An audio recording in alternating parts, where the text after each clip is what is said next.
Hello, welcome you all guys. तो आज हम लोग इस लेक्चर्स में देखने वाले हैं कि अपना जो रेडॉक्स रिएक्शन है उसको हम लोग बैलेंसिंग कैसे करते हैं। तो अपने पास दो मेथड होता है, एक ऑक्सीडेशन नंबर मेथड होता है और दूसरा आयन इलेक्ट्रॉन मेथड्स होता है। तो चलिए सबसे पहले हम लोग देखते हैं कि ऑक्सीडेशन नंबर मेथड से हम लोग किसी भी रेडॉक्स रिएक्शन को बैलेंस कैसे करते हैं, उसके बैलेंसिंग फैक्टर को कैसे कैलकुलेट करते हैं, राइट। तो चलिए हम लोग शुरू करते हैं। जैसे कि आपको दिख रहा होगा Cr2O7 सबसे पहला रिएक्शन है, राइट, आयनिक फॉर्म में दिया हुआ है। तो अब इस केस में आपको क्या करना है कि ऑक्सीडेशन स्टेट पहले फाइंड करना है। तो क्रोमियम का चेक करोगे तो यहाँ पे क्रोमियम +6 में आएगा। अगर आप SO3 2- की बात करोगे, राइट, तो यहाँ पे सल्फर आपको +4 में दिखेगा। यहाँ क्रोमियम तो ऑलरेडी आपको +3 में दिख रहा है और यहाँ सल्फर आपको +6 में दिखेगा, राइट। तो ये ध्यान रखना है कि सल्फर +4 से +6 में गया है, दैट मीन सल्फर ऑक्सीडाइज हुआ है, राइट। SO3 ऑक्सीडाइज होकर किस में चला गया, SO4 2- में, जबकि Cr2O7 ये रिड्यूस होकर Cr3+ में गया, राइट। दैट मीन्स ये क्या हुआ, रिड्यूस हुआ। ये क्या हुआ, रिड्यूस हुआ। दैट मीन्स ये क्या कहलाएगा, ऑक्सीडाइजिंग एजेंट। और ये खुद ऑक्सीडाइज हो गया, इसलिए ये क्या कहलाएगा, रिड्यूसिंग एजेंट, राइट। तो आपको पता है कि ये जो ऑक्सीडेशन रिएक्शन है और रिडक्शन रिएक्शन, यहाँ पे आपको क्या दिख रहा है, ये क्या हुआ है, रिडक्शन। क्या हुआ है, रिडक्शन, राइट। जबकि ये क्या हुआ है आपका, ऑक्सीडेशन। क्या है, ऑक्सीडेशन, राइट। क्लियर है। अब इस रिएक्शन में हमें बैलेंसिंग फैक्टर कैलकुलेट करना होगा टू बैलेंस द रिएक्शन। तो क्रोमियम +6 से +3 में गया है। क्रोमियम कहाँ गया, +6 से +3 में गया है। तब बताओ कितने का चेंज देखने को मिल रहा है, +6 से +3, 3 का चेंज। और कितना क्रोमियम है, 2। तो हम लोग क्या लिख सकते हैं, 3 × 2। यहाँ पे बैलेंसिंग फैक्टर क्या हो जाएगा, 6। सिमिलरली इसका बैलेंसिंग फैक्टर अगर हमें पता करना हो, सल्फर पता है कि कहाँ पे +4 है और इधर कितना गया, +6। कितने का चेंज आपको दिख रहा है, 2 का चेंज। और सल्फर यहाँ पे है कितना, सल्फर यहाँ पे कितना है, 1 है। तो राइट, +4 से +6, 2 का चेंज गया और सल्फर 1 ही है। तो बैलेंसिंग फैक्टर यहाँ पे क्या हो जाएगा, 2, राइट।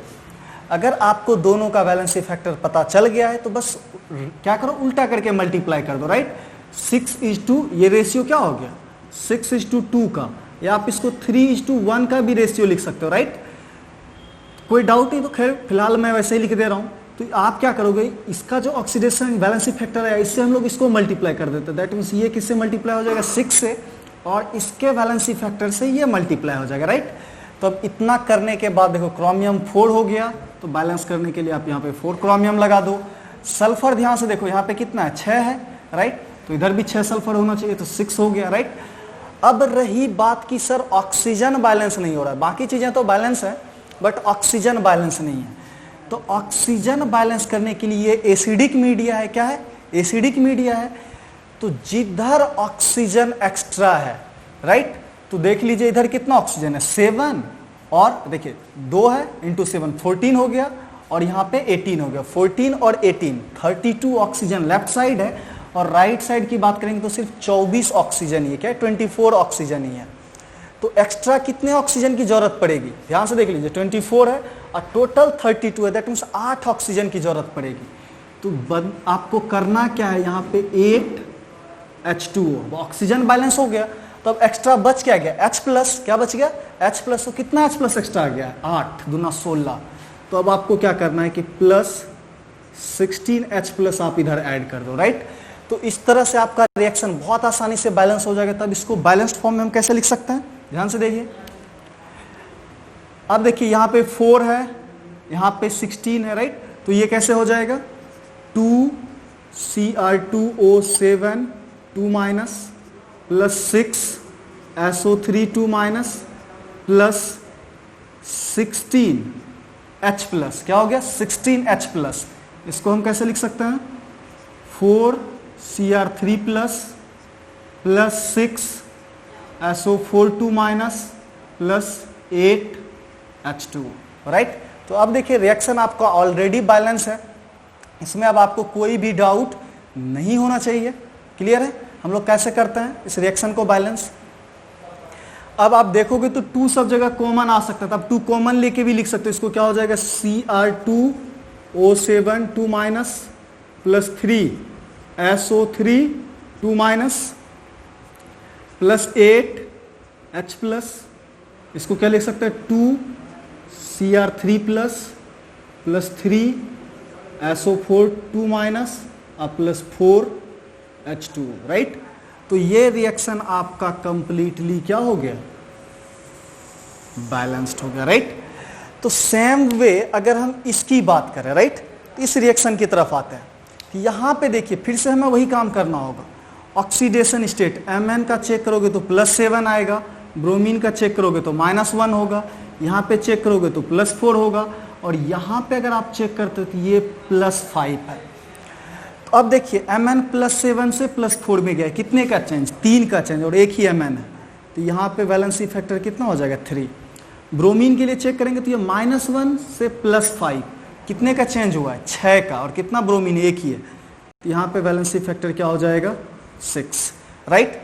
तो अब देखिए बैलेंस करने के लिए हम लोग क्या करेंगे, इसको 6 से और इसको 3 से, तो सिंपल सा बात है कि इसको 6 के जगह हम लोग क्या करते हैं, 3 कॉमन आ जाएगा, ये 1:2 के रेशियो में आ जाएगा, तो इसको आप 2 से मल्टीप्लाई कर दीजिए और इसको 1 से, तो नहीं भी करेंगे तो भी चलेगा, राइट। नहीं तो आपको तरीका है तो इसको 6 और 3 भी कर सकते हो, कोई डाउट नहीं। तो इसको मैंने 2 से मल्टीप्लाई कर दिया तो Mn कितना हो गया, 2, तो यहाँ पे भी Mn क्या लाना पड़ेगा, 2 Mn लाना पड़ेगा, राइट।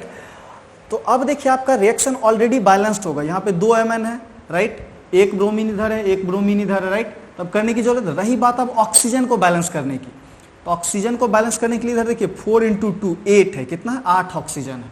इधर की बात करें तो 4 और 3 7 ही ऑक्सीजन, दैट मीन्स इधर एक ऑक्सीजन कम है, तो प्लस क्या कर देंगे, H2O, और इधर क्या कर देंगे, 2H+, राइट। तो अब देख रहे हो कि आपका रिएक्शन क्या हो गया, कंप्लीटली बैलेंस्ड, और इस रिएक्शन को बैलेंस्ड फॉर्म में लिखेंगे तो क्या हो जाएगा, 2MnO4- aqueous plus Br- aqueous plus 2H+ मिलके क्या हो जाएगा, फिर से ध्यान से देखो, 2MnO2 plus BrO3- plus H2, right. तो ये रिएक्शन आपका क्या हो गया, कंप्लीटली बैलेंस। इवन चार्ज भी चेक करोगे तो लेफ्ट साइड कितना चार्ज है, ध्यान से देखो, 2 प्लस है और 2 माइनस है, राइट। तो नेट क्या है, लेफ्ट साइड बिल्कुल न्यूट्रल दिख रहा है। तो इस तरह से हम लोग क्या करते हैं, किसी भी रेडॉक्स रिएक्शन को आसानी से हम लोग बैलेंस कर सकते हैं। इस रेडॉक्स रिएक्शन को हम लोग क्या कर सकते हैं, आसानी से बैलेंस कर सकते हैं, कोई दिक्कत। अब कुछ इंपॉर्टेंट टर्म्स है जो आपको याद रखना है, वो आपको पता होगा, K2Cr2O7, इसको क्या बोलते हैं, पोटेशियम डाइक्रोमेट। देखिएगा ये जो एसिडिक मीडियम है आपका K2Cr2O7, अगर ये एसिडिक मीडिया है तो क्रोमियम ऑलवेज इधर जाके +3 में चला जाएगा, राइट। किसकी बात कर रहे हैं, एसिडिक मीडिया।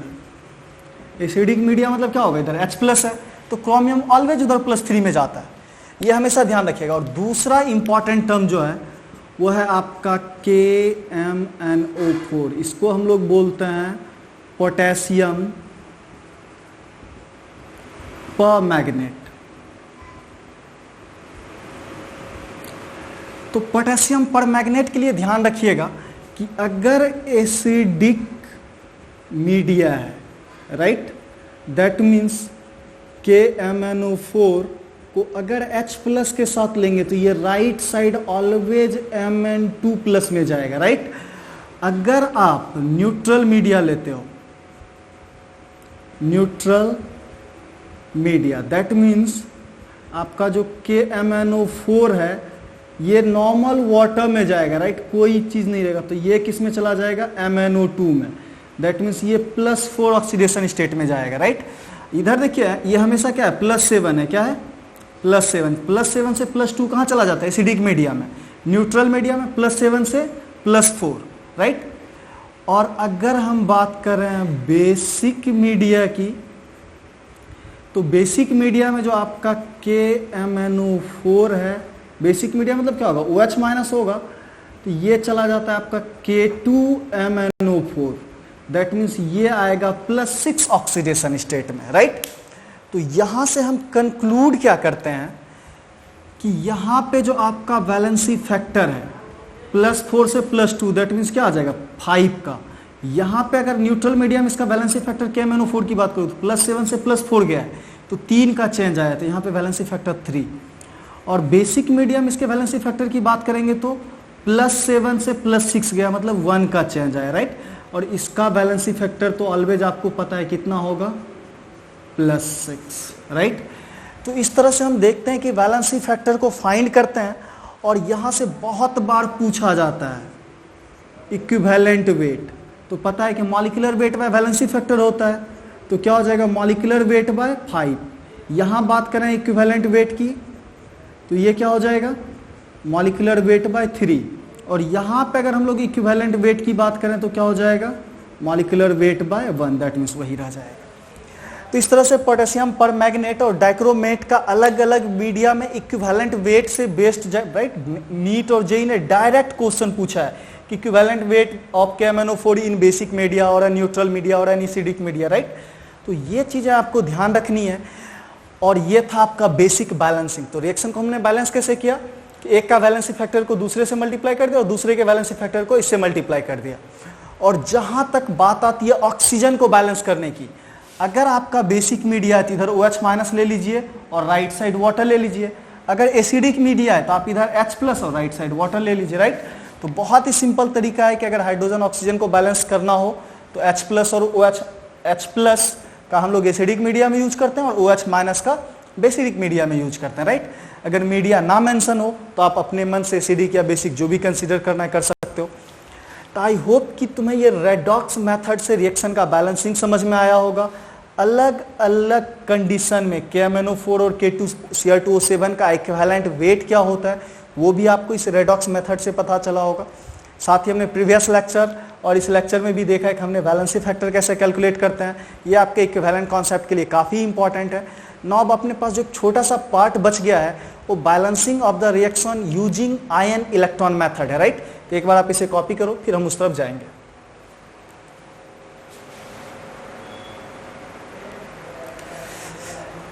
हेलो गाइस, तो इस लेक्चर को हम लोग अब आगे कंटिन्यू करते हैं और यहाँ पे देखते हैं कि हम लोग आयन इलेक्ट्रॉन मेथड से रिएक्शन को बैलेंस करते हैं। तो राइट, तो इसमें जो सबसे पहला स्टेप होता है, स्टेप 1, आपको करना कुछ नहीं है कि हाफ सेल को आइडेंटिफाई कर लें। सिर्फ Ferrous 2+ है, यहाँ 3+ चला गया, दैट मीन्स क्या होगा ऑक्सीडेशन हुआ है। क्या बोल सकते हैं ऑक्सीडेशन हाफ रिएक्शन। तो अगर हमें ऑक्सीडेशन हाफ रिएक्शन को आइडेंटिफाई करना है तो वो आपका क्या है Fe2+ से कहाँ जा रहा है, ये Fe3+ जा रहा है, राइट। कोई दिक्कत नहीं है। और सिमिलरली रिडक्शन हाफ सेल क्या हो जाएगा रिडक्शन हाफ रिएक्शन।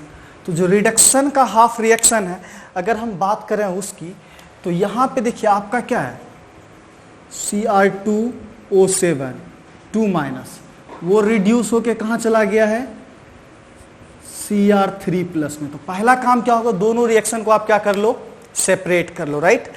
अब जब हम जैसा ही स्टेप 2 की बात करेंगे तो यहाँ पे देखिए आपके पास क्या है +2 से +3 गया और ये क्या है Cr। यहाँ आप देखो क्रोमियम की बात, तो क्रोमियम यहाँ पे कितना आपको दिख रहा है 2 क्रोमियम है।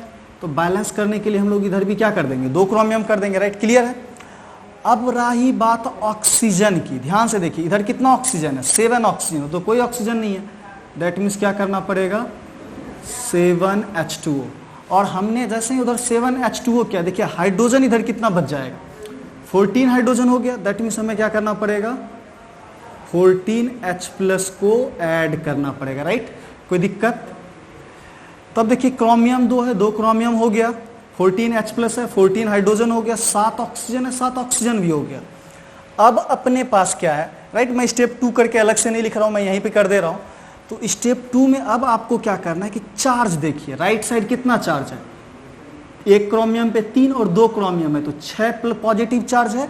और लेफ्ट साइड देखें तो 2 निगेटिव और 14 पॉजिटिव है, तो 14 में से 2 चला गया, फिर भी 12 पॉजिटिव है इधर, जबकि इधर कितना है 6 ही। इधर ध्यान से देखो इधर टोटल कितना है 6 पॉजिटिव चार्ज है। लेफ्ट साइड देखें तो 14 पॉजिटिव और 2 माइनस, दैट मीन्स क्या होगा 12 पॉजिटिव चार्ज है, राइट। तो इसको भी 6 चार्ज तो दोनों साइड बैलेंस रखना होगा। दैट मीन्स इधर क्या करें, अगर हम लोग 6 इलेक्ट्रॉन लगा दें तो 12 पॉजिटिव में 6 घट जाएगा, तो इधर भी 6 पॉजिटिव बचेगा और इधर भी 6। फिर से देखिए, ये मैंने सबसे पहले हमने क्या किया कि स्टेप 2 में, स्टेप 1 तो पहले दोनों रिएक्शन को सेपरेट किया, फिर हमने क्या किया, ऑक्सीजन को H2O और H+ लेके बैलेंस किया। अब स्टेप 3 में क्या करना है कि आपको चार्ज देखना है। लेफ्ट साइड अब चार्ज देखते हैं तो 6 और 2 8 माइनस और 14 प्लस, तो +6 पॉजिटिव और इधर भी +6 पॉजिटिव। अब बैलेंस है, राइट। तो नेट चार्ज बैलेंस, तो स्टेप 3 में हम लोग क्या करेंगे, चार्ज बैलेंस।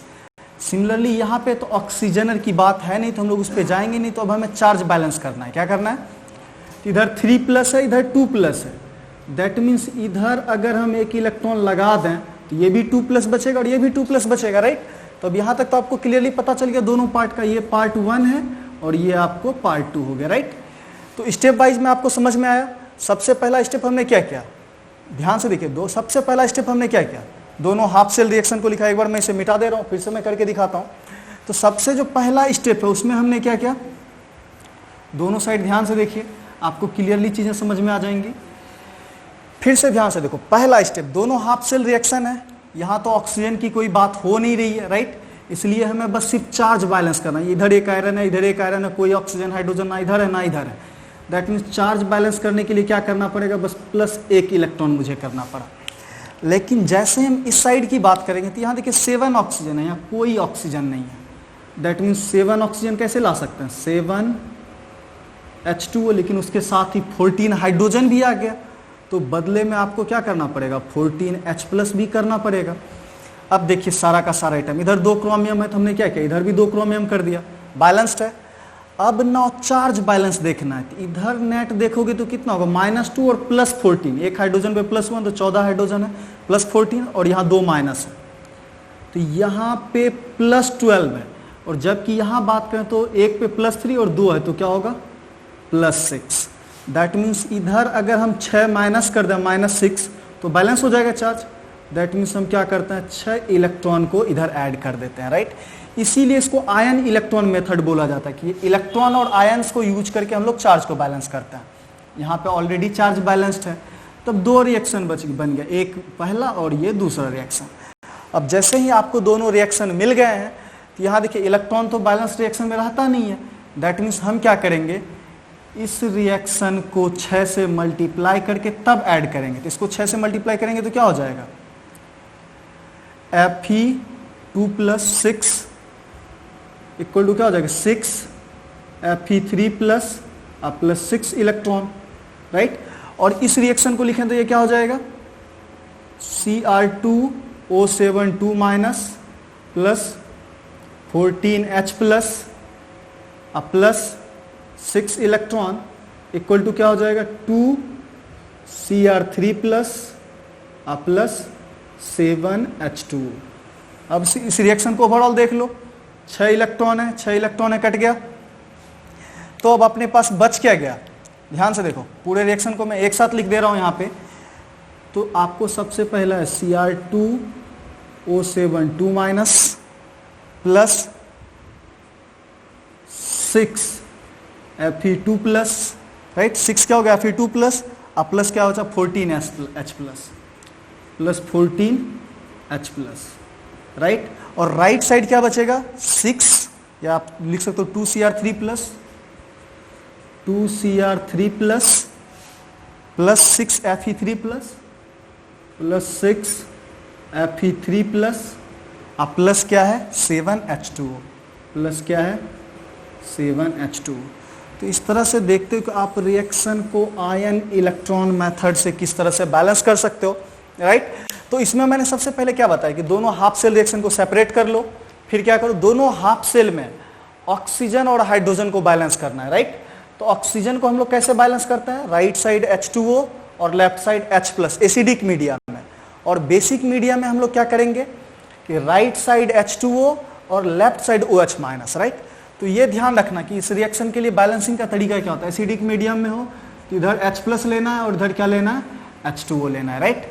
जिधर ऑक्सीजन एक्सेस होगा उसके अपोजिट में H2O ले लेना है। और बेसिक मीडिया में आपको कैसे बैलेंस करना, OH- और H2O से, राइट। तो यही दो चीज को एक साथ कंबाइन अलग अलग मीडिया में लेते हैं और हम रिएक्शन के H+ और ऑक्सीजन को बैलेंस करते हैं। अगर अब इसी रिएक्शन को अपने को रेडॉक्स मेथड से अगर बैलेंस करना होता तो देखते हैं कितना आसान हो जाता है। Fe2+ है, 3+ है, कितने का चेंज, 1 का। दैट मीन्स यहाँ पे वैलेंसी फैक्टर कितना हो जाएगा, 1। यहाँ पे वैलेंसी फैक्टर की बात करें तो क्रोमियम +6 में है, यहाँ पे क्रोमियम +3 में है, तो कितने का चेंज, 3 का चेंज और 2 क्रोमियम है, तो वैलेंसी फैक्टर कितना हो जाएगा यहाँ पे 6। तो बस क्रॉस मल्टीप्लाई कर देते हैं, इसको 6 कर देंगे और इसको 1 से करने की जरूरत नहीं है, राइट। अब बैलेंस करने के लिए 6Fe है तो यहाँ पे भी 6Fe हो जाएगा, यहाँ 2 क्रोमियम है तो यहाँ पे हमने 2 क्रोमियम कर दिया, राइट। क्लियर है। अब रही बात ऑक्सीजन की बैलेंस करने की, तो इधर देखिए आपका 7 ऑक्सीजन है, यहाँ कोई ऑक्सीजन नहीं है, यहाँ भी कोई ऑक्सीजन नहीं है, तो 7 ऑक्सीजन है तो क्या करना पड़ेगा, 7 H2O, उसके बदले में क्या हो जाएगा 14 H+ इधर आ जाएगा प्लस 14 H+, राइट। तो एक बार में आपको रेडॉक्स मेथड से आप इसे बैलेंस कर सकते हो। आयन इलेक्ट्रॉन मेथड से हम लोग सेपरेटली कैसे बैलेंस करते हैं, चीज़ों को हमने यहाँ भी देखा। आई होप यू गैज कि तुम्हें ये balancing of the redox reaction समझ में आया होगा, इसके डिफरेंट मेथड्स को हम लोग कैसे अप्लाई करते हैं, राइट। और लॉ ऑफ केमिकल इक्विवेलेंस से हम लोग क्या बोल सकते हैं, number of equivalent of Fe2+, number of equivalent of Fe2+ किसके बराबर हो जाएगा, number of equivalent of Cr2O72-, क्या हो जाएगा, number of equivalent of Cr2O72-, यही किसके बराबर हो जाएगा, ध्यान से देखो, number of equivalent of Fe3+ के किसके बराबर हो जाएगा, यही guys, number of equivalent of Fe3+, और यही किसके बराबर हो जाएगा, number of equivalent of Cr3+ के, राइट। तो number of equivalent of Cr3+, इसी को क्या बोलते हैं, law of chemical equivalence, right. और जब आपको नंबर ऑफ इक्विवेलेंट पता है तो weight by equivalent weight, right, आसानी से कर सकते हो। या नंबर ऑफ इक्विवेलेंट को क्या बोलते हैं, number of moles into valency factor, right. तो मान लो इसके नंबर ऑफ मोल्स को N1 मान लेते हैं, इसको N2 मान लेते हैं, इसको N3 मान लेते हैं, इसको N4 मान लेते हैं। तो बताओ नंबर ऑफ मोल्स N1 है इनटू इसका वैलेंसी फैक्टर, बताओ कितना होगा, हमने इसका वैलेंसी फैक्टर कैलकुलेट चेक किया, 1 होता है, राइट। तो इसको 1 से मल्टीप्लाई कर देंगे। Number of equivalent of Cr2O3, तो इसका मोल्स N2 और इसका वैलेंसी फैक्टर हमने चेक किया था, इसका वैलेंसी फैक्टर कितना आता है, 6 आता है, तो राइट हम लोग क्या बोल सकते हैं, N2 × 6। अब मान लो इसका वैलेंसी फैक्टर N3 है, राइट, तो Fe3+ का कितना है, N3 है, तो हम लोग क्या बोल सकते हैं, N3। इसका वैलेंसी फैक्टर पता है, ये +3 है, +2 है, 1 का चेंज और एक ही फेरस है तो 1 ही रह जाएगा, राइट। तो ये 1 से ही मल्टीप्लाई हो जाएगा, equal to number of equivalent of Cr3+, तो इसको हम लोग क्या मान लेंगे, N4, राइट। और इसका वैलेंसी फैक्टर कितना होगा, 3+ है, इधर +6 है, राइट। तो कितने का चेंज हुआ, 3 का, और यहाँ पे क्रोमियम भी एक ही है, तो वैलेंसी फैक्टर कितना हो जाएगा, 3। तो इस तरह से अगर हमें नंबर ऑफ मोल्स पता हो तो आसानी से हम इस इक्वेशन का यूज करके बहुत आसानी से बता सकते हैं। अगर आपसे पूछा जाए कि N1/N2 नंबर ऑफ मोल्स का रेशियो क्या होगा, तो उसको N2 को इधर ले आते हैं, 1 को इधर भेज देते हैं, तो 6/1, राइट। तो नंबर ऑफ मोल्स का भी हम लोग रेशियो आसानी से फाइंड कर सकते हैं। तो ये अगर आपको लॉ ऑफ केमिकल इक्विवेलेंस पता हो तो बहुत सारे रेडॉक्स के या रेडॉक्स टाइट्रेशन के क्वेश्चन आप काफ़ी आसानी से सॉल्व कर सकते हो। तो आई होप यू गैस कि तुम्हें समझ में आया होगा। इन चीज़ों को 1-2 बार आप लगातार प्रैक्टिस करो तो बहुत ही आसानी से क्लियर हो जाएगा। Thank you guys, stay tuned.